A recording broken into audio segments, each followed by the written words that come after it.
Okay, students, this is the course Guidance and Counseling, and we have entered in week number 5. And today we are going to take lecture number 1 and are going to discuss process of counseling.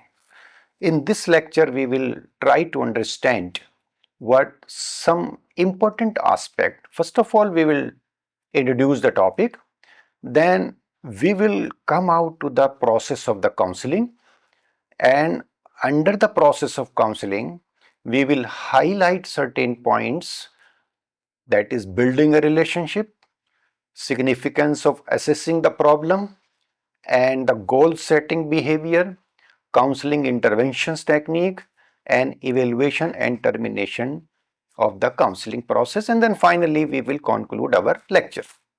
So, let us start our discussion with the introduction. Students, we have already discussed directive and non-directive counseling approach of the counseling, where we have tried to understand some positives and the negatives of that, and to certain extent we have already discussed the process of the counseling, but here we are dealing the process of counseling in detail for your better understanding and making you aware all important aspects of this. So, counseling is a process in which is conducted in a planned and structured way between the client and the counseling. This is the basic idea about the counseling.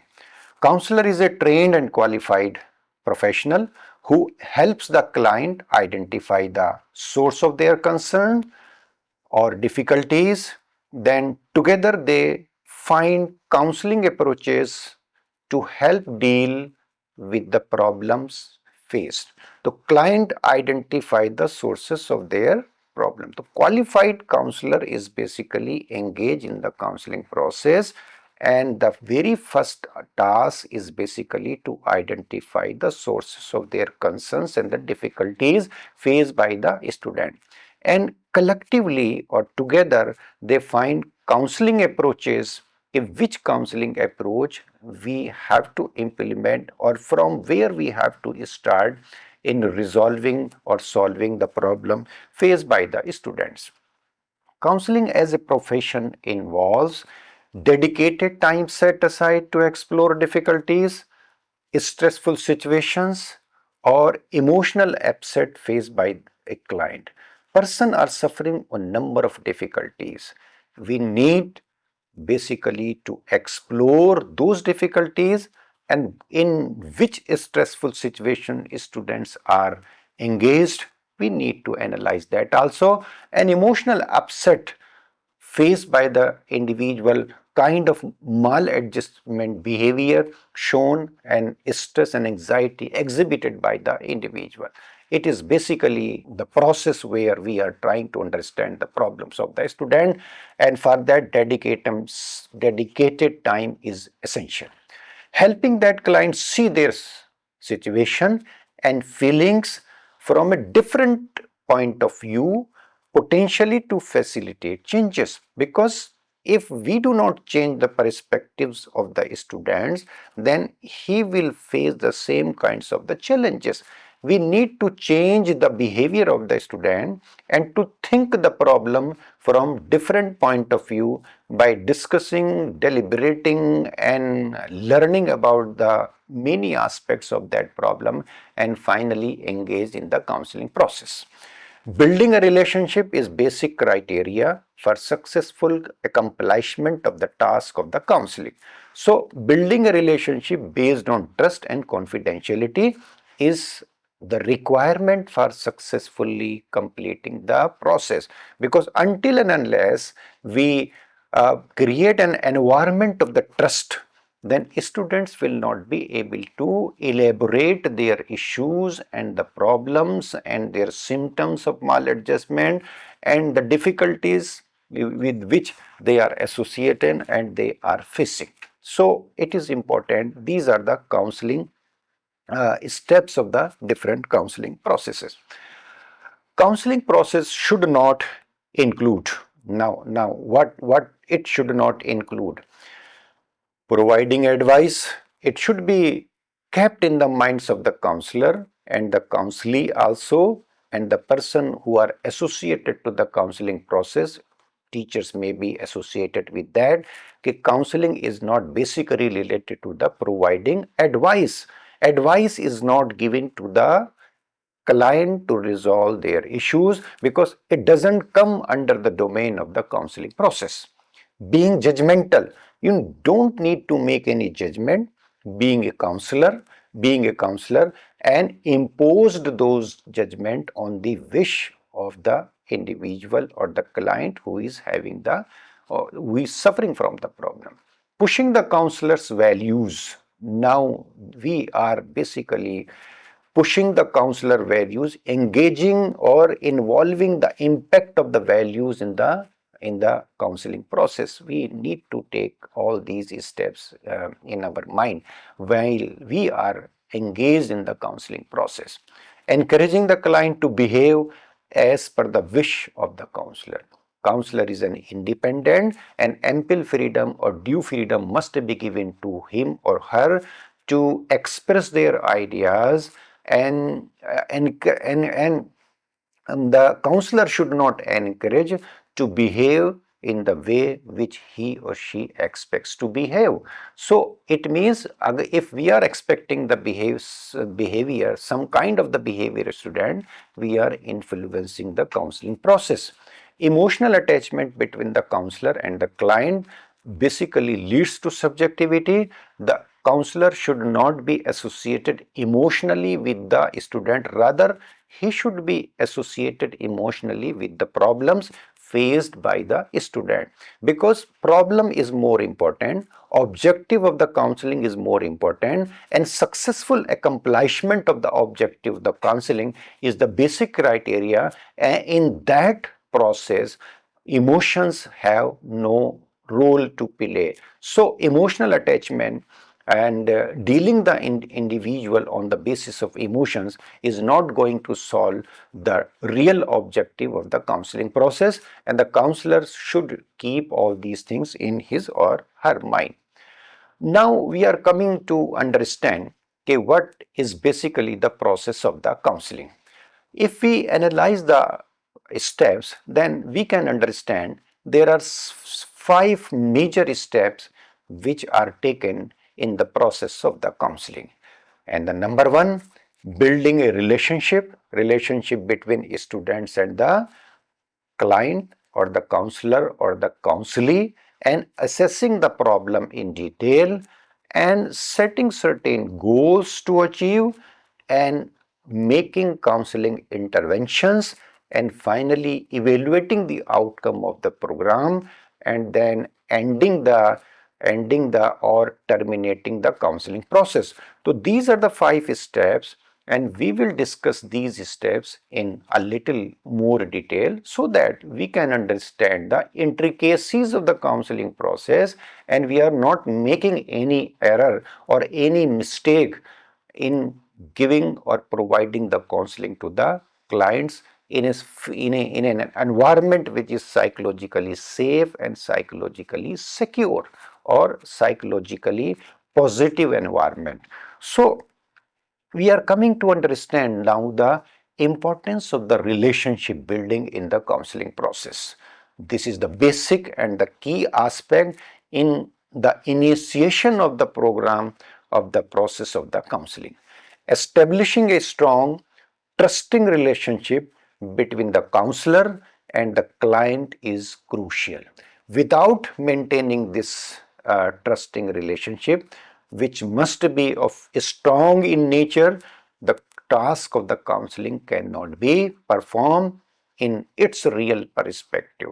This involves creating a safe and accepting environment. Safe environment and accepting environment where the client feels comfortable and expressing themselves, means his dignity, his freedom, and his wish to express the ideas must be given significance. He should be allowed to express whatever he wants to express about himself, about the problem faced by him, so that we we are able to understand the real problem. So it is very important, and this establishing the relationship is very important, and it could be possible if we are giving significance to the client and giving freedom to express his or her ideas. Counseling process begins with the relationship building. This stage focuses on the counselor engaging with client to explore the issues that directly affect them. In this process, basically, in this process of relationship building, uh, counselor basically engages with the client to explore the issues which are affecting the individual directly. This is basically the exploration.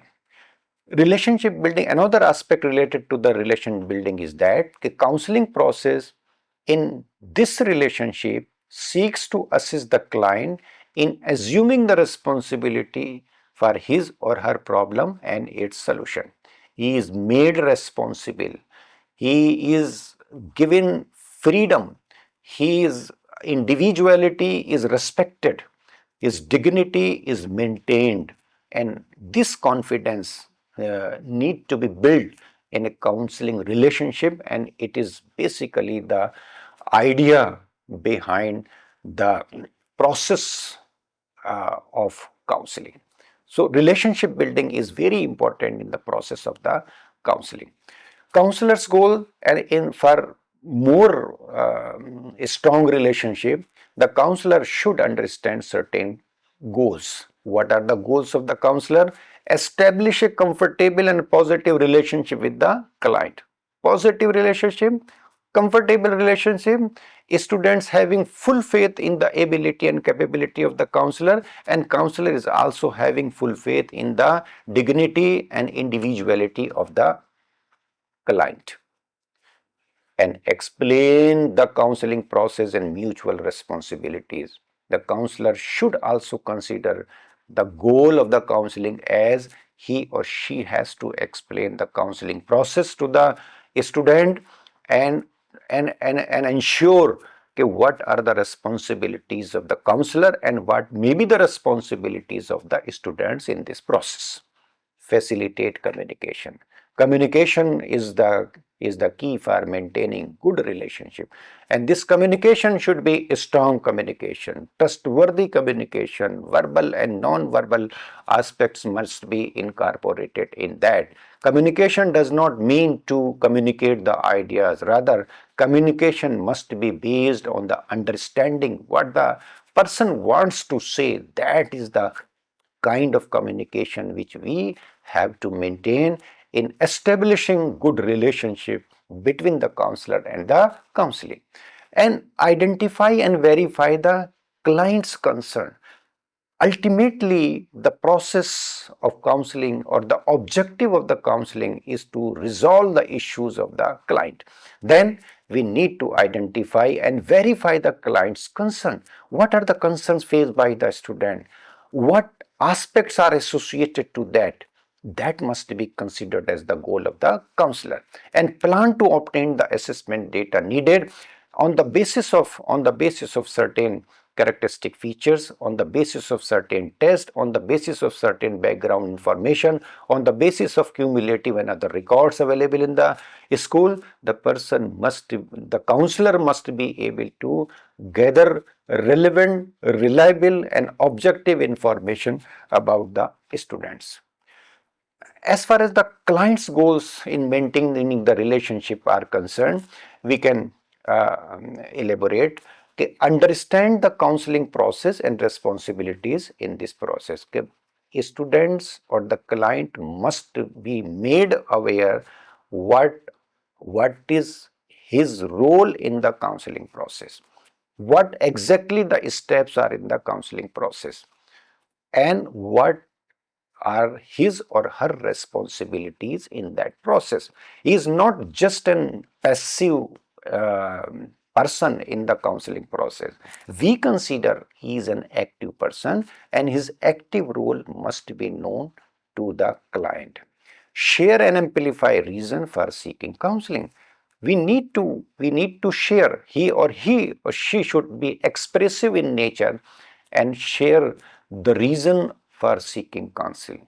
It should be known to the student for what purpose I am here to seek the counseling, and engaging with the student with the counselor in counseling process. Cooperate in the assessment of both the problem and the self. Assessment of the problem and the self, because these two aspects are related to the individual or the client. It is necessary that he is cooperating in assessing the personality of the student. He is not hiding any information about his personality, about the family background, about the social aspect and individual aspect of his personality, and he should also be able to express or cooperate and provide as much as information he or she can provide to the counselor. So these are the aspects which are very important in this kinds of relationship. So we will be able to maintain good relationship with the client as a counselor if we follow these steps. Another important aspect after the maintaining good relationship with the client, second is the problem assessment. How to assess the problem, how to evaluate the problem. The counselor helps the client explore and clarify the presenting issue, gaining a deeper understanding of the client's situation and perspective. Deeper understanding of the client situation and perspective is basically important in problem assessment. He is assisting the individual or the client and clarify all the issues related to the problem.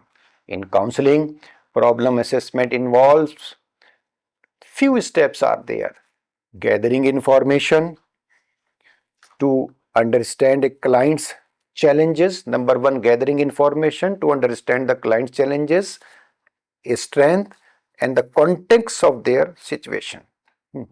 Information must be gathered to understand the client's challenges.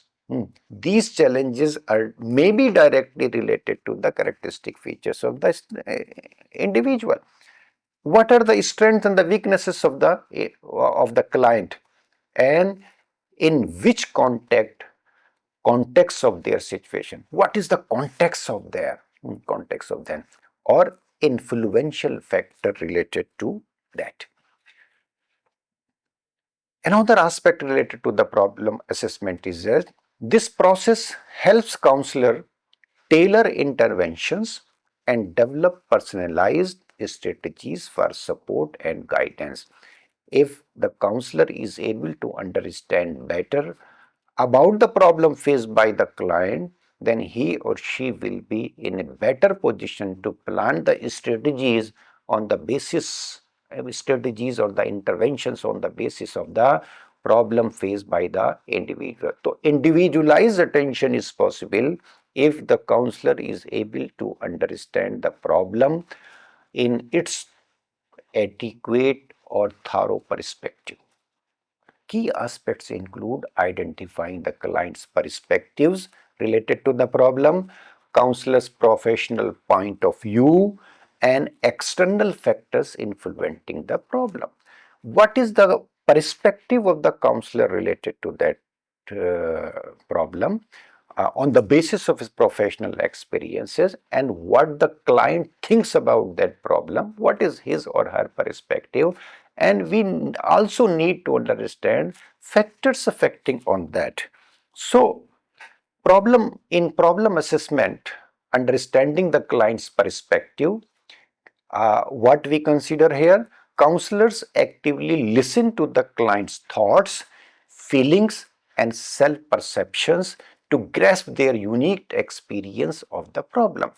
When we discuss the problem with as a counselor, when we discuss the problem with the student, then he expresses his thoughts, describes his feelings, and present his perception about that. With this, the counselor is able to understand about the problem. Counselor's professional assessment is also followed after having the assessment of the problem. Counselors evaluate the problem from the psychological point of view, considering the potential mental health, emotional and cognitive factors. Because counselor is very important in this process. Being a trained and professionally competent, he has a great responsibility to evaluate the problem from psychological point of view. And what are the potential considering potential mental health? Okay, how it is affecting the mental health of the student, what is the stress level, what is the anxiety level, what kind of frustration is present, and then emotional aspect are also there, and cognitive factors are also associated to that, how it is impacting on their cognitive factors. External influences are also helpful in problem assessment. Counselors explore how the problem is affected by external factors like family, work, or social environment. Because we are grown up in so many environment, and every environment exercises its influence either in positive and the negative manner on the personality development of the students. And these external factors must be kept in mind when we are trying to understand the problem. The problem may not be related to the school, but may be related to the family. Then we have to change our strategy and intervention accordingly. Formal and informal assessment. Counselors utilize both formal methods like psychological tests and inventories, and informal methods like observations and interviews to gather information. So these are the techniques selected by the counselor. Now we are coming to the another aspect, maintaining ethical standards. Counselor must ensure assessments are conducted ethically with informal consent, confidentiality, and respect for the client's rights. When we are assessing the problem, then we need to consider these aspects. Okay, a student must be informed about data gathering, about the characteristic features of personality, and confidentially need to be maintained, and we need to give the respect to the rights of the student. Okay, how much respect we are giving to them, and there are certain rights. He may not share all kinds of the information to the counselor. Cultural sensitivity is also a problem in assessing the problem. Counselors need to be aware of how cultural background, language, and other factors can influence the assessment process and the client's experiences. Culturally, students are culturally sensitive because culture exercises a powerful influence on the personality of the student, and these aspects should also be taken into consideration. By carefully considering these aspects, counselors can ensure that the problem assessment is thorough, accurate, and provides a solid foundation for effective and ethical counseling. Once the problem is assessed, then we are basically in the process of the goal setting. Goal setting in counseling is crucial because it provides direction, motivation, and a framework for measuring progress, ultimately empowering clients to take control of their recovery and personal growth. So goal setting is very important aspect because it gives direction, it provides motivation, and allows the individual to develop a framework for measuring process. It means we are empowering the clients to control their recovery as well as their personal growth. Together, the counselor and the client collaboratively identify specific achievable goals for counseling process. Goals must be set in a realistic manner. They must be achievable, and we need to take this aspect in our mind also. 5 key importance of goal setting in counseling process involves providing direction and focus. Goals help clients and counselors identify specific areas of concern and establish a clear path for addressing them. This focused approach prevents therapy from becoming aimless and ensure that efforts are directed towards meaningful change. To provide direction and focus, goal setting is basically associated to provide direction and focus. If goals are clear, then everybody associated in the counseling process having certain direction to focus. Motivation is also associated to the goal setting. Having well-defined goals provides a sense of purpose and a reason to engage actively in the counseling process. The anticipation of achieving these goals can be a powerful motivator for clients, encouraging them to continue even when facing challenges. If the client is motivated to achieve the goal, then he will wholeheartedly participate in the counseling process. Measurable progress, which is generally called as the SMART, specific, measurable, achievable, relevant and time-bound goals allows for tracking progress over time. If we are having the goal in our mind, then we can measure them. We can measure them in a better manner. Another important is empowerment. Goal setting basically empowers both the client as well as to the counselor. The process of setting goals and working towards them can be empowering for the clients. It is also empowering to the counselor also. It enhances self-esteem and self-efficacy of the individual. He considers, I have to achieve certain goals. He participates actively in the counseling process, and the counseling process becomes very simple for the counselor. A structured approach.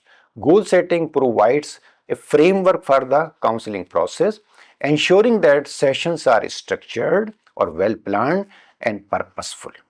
This helps clients understand the process, manage expectations, and work collaboratively with the counselor. When we are using the counseling process in a structured manner, in a well-planned manner, in an organized manner, then it helps in achieving our goals. Counseling intervention, the next stage is the counseling intervention. Uh, after having three first steps, now we are entering in the process of the counseling. This stage involves implementing various techniques and strategies to help the client address their issues and work towards their goal. In this process, we are basically implementing the counseling techniques as well as the strategies and assisting the individual to address their issues and achieving the goal of the counseling. Counselor provides support and guidance, but the client remains at the center of the process. Support is to be provided by the counselor, but ultimately the decision has to be taken by the individual. So these interventions are tailored to individuals' needs and specific issues they are faces. Whatever interventions we are making, we cannot apply the intervention to all. Rather, we have to plan the intervention as per the need and the requirement and the type of the problem faced by the individual. Counseling intervention is based on many aspects. Goal-oriented interventions are designed to facilitate positive change and growth in the client, helping them move towards their desired outcome. Positive oriented, goal oriented intervention. We have set certain goals and we are providing some strategies to achieve those goals. Such kinds of interventions are called goal oriented intervention. A structured approach in intervention means interventions are not random or momentary. They are planned, deliberate attempt is there, and they are adopted by the counselor. They are purposeful in nature. Tailored or individual needs can be an aspect of the intervention. Counselors adapt interventions based on the client's specific circumstances, personality, and presenting problems. So, counselors adapt interventions based on the client's circumstances. These interventions can be specific or tailored to fulfill the need of any particular individual. There are many variety of the techniques. Intervention can include a wide range of techniques such as cognitive structuring, behavioral modification, relaxation techniques, and more. Cognitive interventions are also there. There are so many examples of the interventions. Behavioral interventions are also there. These are related to the teaching, coping skills, relaxation techniques, or exposure therapy. Supportive interventions, providing a safe space for clients to express their emotions and build resilience. Crisis interventions, basically to address immediate crisis and developing safety plans. Process of counseling also engages the last stage, that is evaluation and termination. Evaluation involves assessing the client's progress towards their goals and the effectiveness of the counseling intervention. The purpose of evaluation is related to the goal. Termination, on the other hand, is the formal ending of the helping relationship, ideally when the client has achieved their goals or is prepared to move forward independently. Evaluation helps counselors understand the client's journey, identify areas of the success and remaining challenges, and make informed decisions about the need for continued or modified support. So, it is basically related to the understanding the client's journey on the part of the counselor. Evaluation can be formal by using the standardized test, or it can be informal where we are using the discussions and other interview forms. Counselor evaluate the client's progress towards their goals, the effectiveness of the counseling relationship, and the client's overall behavior. Termination, on the other hand, marks the end of the counseling process and signifies the client's readiness to manage their challenges independently. Once the counseling process is over and the goals of the counseling are achieved, the last stage is basically the termination. It marks the end of the counseling process. Termination can be planned when the goals are met or unplanned. For example, client decides to discontinue, or counselor and client agree that the relationship is no longer helpful. After completing the goal of the counseling, there is no need to continue in the process of counseling. Rather, we need to end the counseling. Termination should be a collaborative process with the counselor and the client discussing the client's readiness, addressing any remaining concerns, and planning for a smooth transition. It should not be by force, rather it should be a collaborative process.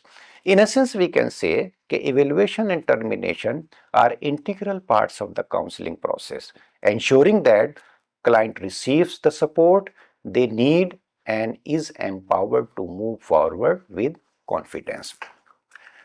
Let us conclude our discussion. The process of counseling is performed by the counselor, who is professionally qualified for rendering counseling to the student. He must be aware by all the methods of providing counseling and select the best approach as per the needs of the situation based on the characteristics of the client and the nature and the type of the problem. If we follow these guidelines, then we will be able to achieve the objectives of the counseling by using a best process of the counseling. So with this, we have completed our discussion. Thanks for your patience hearing.